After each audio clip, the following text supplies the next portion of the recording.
Cette crise a engendré de nombreux débats et mouvements. Par conséquent, après ce que l'on a appelé l'incident en Afghanistan en 2007,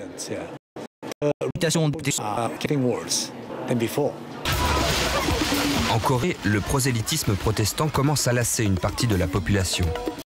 Elle se tourne vers une autre religion chrétienne, le catholicisme, introduit par les missionnaires français il y a 2 siècles. Au 8e étage de cet immeuble vit Madame Jo.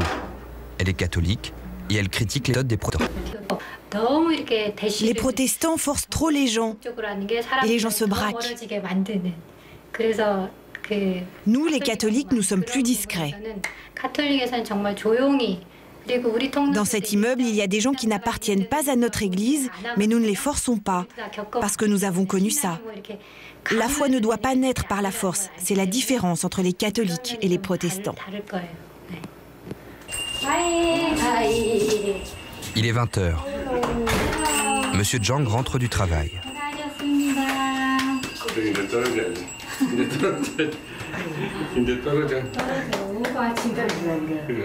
Dans cette famille très pieuse, pas un repas ne débute sans le bénédicité. Le matin comme le soir.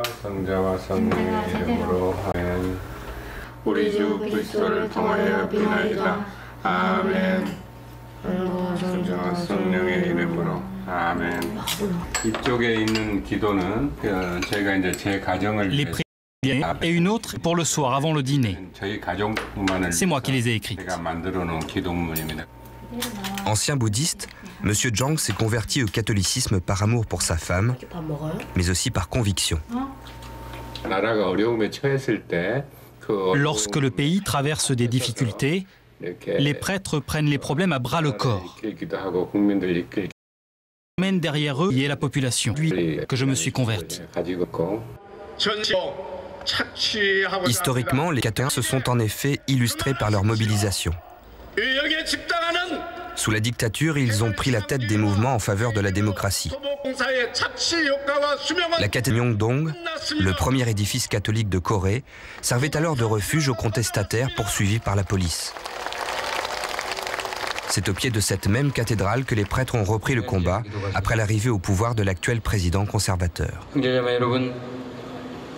Prions ensemble pour notre pays, qui est profondément menacé par le gouvernement arrogant et autoritaire de Lee Myung-bak.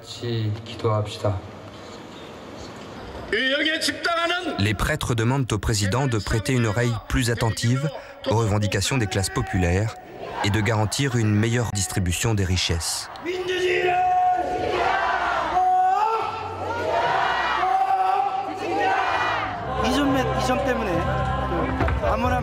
Nous, les prêtres, nous soulevons ces problèmes parce que personne ne le fait à notre place. À chaque fois, les enjeux financiers sont tels que personne n'ose protester. Notre responsabilité n'en est que plus forte. Le catholicisme coréen se veut en prise avec son temps. Ce n'est sans doute pas un hasard si c'est la religion qui progresse le plus vite en Corée aujourd'hui. Pourtant, la liturgie catholique a conservé toute sa tradition. À la messe, Madame Jo porte une mantille pour dissimuler ses cheveux, comme la plupart des femmes catholiques. Le dimanche, dans cette comparé aux autres religions et ce que nous avons connu auparavant, le catholicisme connaît actuellement un développement exceptionnel. Les gens attendent beaucoup de nous. 11% des Coréens se déclarent aujourd'hui catholiques, mais les protestants sont encore plus nombreux, 18%. Dans la nuit de Séoul, leurs croix rouges dominent encore largement les croix blanches des catholiques. En lanterne des bouddhistes, elles ne s'affichent plus qu'une fois par an. Cette garde est des... Bouddha a toujours prôné le détachement.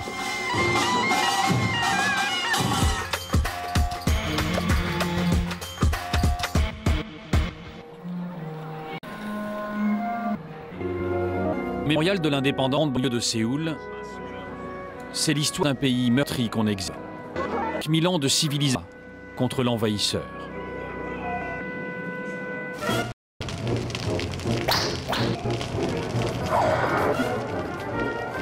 De salle en salle, les écoliers et les touristes découvrent éberlués ce que fut l'occupation du pays par le Japon voisin. De 1910 à la fin de la Deuxième Guerre mondiale, une litanie d'atrocités. Voilà, c'est la fin de notre voyage au pays du Miné. Merci à Patrick Boité qui a préparé cette émission et à Nicolas Maupier qui l'a réalisée. Nous nous retrouverons au mois de mars pour une émission spéciale consacrée au cannabis et à la question de sa légalisation. D'ici là, gardez un œil sur la planète. Bonsoir.